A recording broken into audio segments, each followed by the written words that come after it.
안녕하세요. 타로 알려주는 남자입니다. 타로 카드는 22장의 메이저 카드, 56장의 마이너 카드로 이루어져 있습니다. 56장의 마이너 카드는 40장의 핍 카드와 16장의 코트 카드로 나누어지죠. 그런데 왜 이렇게 구분되어 있는지 아시나요? 단순히 어떤 카드는 어떤 것을 의미한다는 것을 넘어서 실전에서는 어떻게 사용되는지 그 비법을 공개하겠습니다. 실제 오프라인 강의에서 진행되는 내용 중 일부이기도 한데요. 타로 카드를 이제 막 시작하는 입문자부터 오랫동안 타로를 해오신 분들에게도 모두 도움이 되는 내용이니까 영상 끝까지 봐주세요. 카카오톡 채널 타로 알려주는 남자를 친구 등록하시면 가장 빨리 소식을 받아보실 수 있습니다. 메이저 카드는 숫자와 그림, 그리고 제목으로 이루어져 있습니다. 메이저 카드는 인생의 흐름을 의미합니다. 마이너 카드 중 핍 카드는 숫자와 그림으로만 이루어져 있습니다. 물론 에이스 카드 4장은 예외적인 상황이라서 오늘 영상의 주제와는 맞지 않기 때문에 다루지 않겠습니다. 핍 카드는 어떤 상황을 나타냅니다. 코트 카드는 그림과 제목으로 이루어져 있습니다. 어떤 상황에서 보여지는 모습, 면모를 의미하죠. 화면에 사진을 보시면요.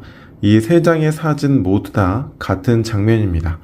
먼저 왼쪽 사진부터 보실까요? 농부의 모습인데 뉴질랜드에서 성공한 사람의 모습 같죠. 나이는 장년층 정도 되는 것 같고요. 여유로운 표정이 일에 대한 만족도를 나타내는 것 같습니다. 그런데 오른쪽 위에 있는 사진을 보시면 똑같은 장면인데도 어떤가요?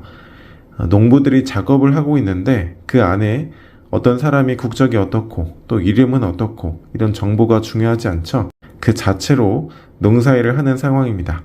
바로 밑에 사진을 보실까요? 똑같이 농업을 하고 있는 장면인데 한 사람은 노트북을 들고 분석하는 것 같고요. 한 사람은 육체적인 일을 하는 모습 같습니다. 같은 상황인데도 보이는 모습이 다르죠.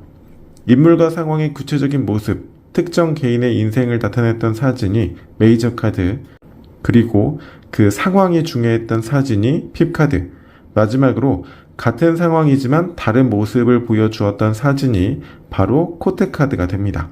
핍 카드는 상황 카드이고 코트 카드는 인물 카드인 거죠. 물론 메이저 카드에는 인생의 개념이나 원리를 나타내는 카드도 있지만 오늘 영상에서는 구체적인 인물과 상황을 그려놓은 카드만 가지고 진행하도록 하겠습니다. 이렇게 각각의 특징을 알았는데 여전히 해석할 때에는 그냥 평소에 내가 외우고 있었던 키워드를 바로 대입하는 경우가 많습니다. 이렇게 해석하면 영원히 입문자 레벨의 해석을 넘어설 수가 없습니다. 그럼 실전에서 어떻게 적용해야 될까요? 해석을 하기 전에 등장한 카드의 특징을 적용해서 먼저 큰 프레임을 만들어 보세요. 예를 들어서 메이저, 상황, 인물 카드가 나왔다면 어떠한 인생의 국면에서 어떠한 상황이 펼쳐졌고 결과적으로 그 상황에서 어떤 모습을 보이게 되었다. 이런 식으로 프레임을 짜는 거죠. 카드의 위치를 바꾸어도 똑같습니다. 어떠한 상황이 원인이 되어서 어떤 태도를 가지게 되었고 결과적으로 어떤 인생의 흐름으로 진행된다. 이렇게 틀을 짠 다음에 각 카드에 리딩을 적용하시면 되는데요. 영상에서는 예시를 보여드리기 위해서 각각 한 장씩 뽑았지만 실전에서는 메이저 카드만 나온다거나 상황만 등장한다거나 인물과 상황이 같이 나온다거나 할 수 있습니다. 그때에도 프레임 만들기를 먼저 기억하시면서 숲에서 나뭇잎 순서로 접근하시면 됩니다. 한번 해석을 해볼까요? 새로운 일 잘 될까요? 라고 물어봤다고 해볼게요. 어떤 태도가 원인이 되어서 어떤 상황으로 이어졌다.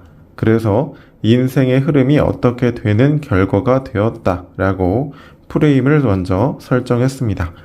컵 시종의 태도와 완주 6번의 상황이죠. 새로운 일, 분야에 대해서 관심이 생겨서 지켜보다가 여러 사람들과 함께 진행에 착수하게 되었습니다.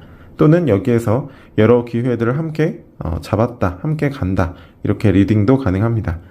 그래서 전차처럼 목표를 향해서 추진력 있게 진행하게 되었고 결국 결과를 성취하는 인생의 흐름으로 가게 되었습니다. 이렇게 해석할 수가 있죠. 인물 카드가 나왔다는 건 같은 상황이어도 누군가는 다른 모습을 보였을 수도 있는데 나는 컵 시점과 같은 태도나 모습이 나왔다는 거예요. 그 다음 상황은 첫 번째 카드가 원인이 되어서 결과적으로 연출이 된 상황이니까 내가 관심을 가지고 지켜보았기 때문에 여러 기회들을 잡고 함께 갈 수 있었다는 말이 되겠죠. 그래서 결과적으로 목표만 바라보고 거칠 것 없이 도전하고 쟁취할 수 있었습니다.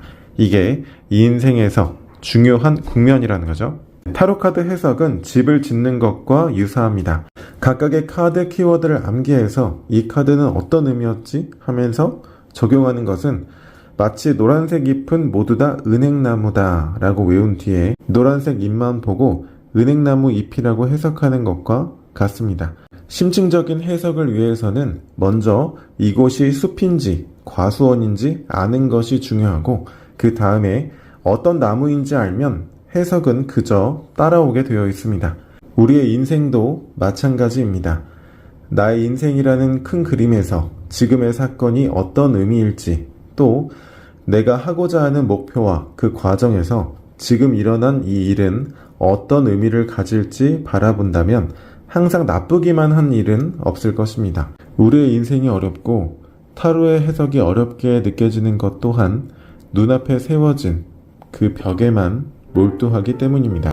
곧 내가 살게 될 아파트라는 걸 알면 입구를 찾고 엘리베이터를 타게 되겠죠. 하지만 눈앞에 보이는 것에만 집중한다면 그저 콘크리트 벽에 지나지 않을 것입니다.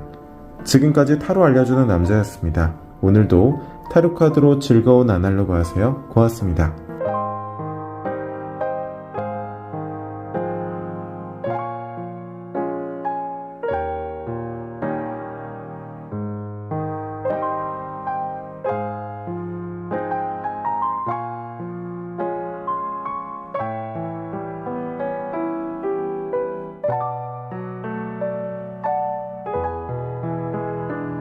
타로 교육, 상담, 더 많은 정보가 필요하다면 영상 하단의 더보기를 클릭, 링크를 통해 확인해주세요.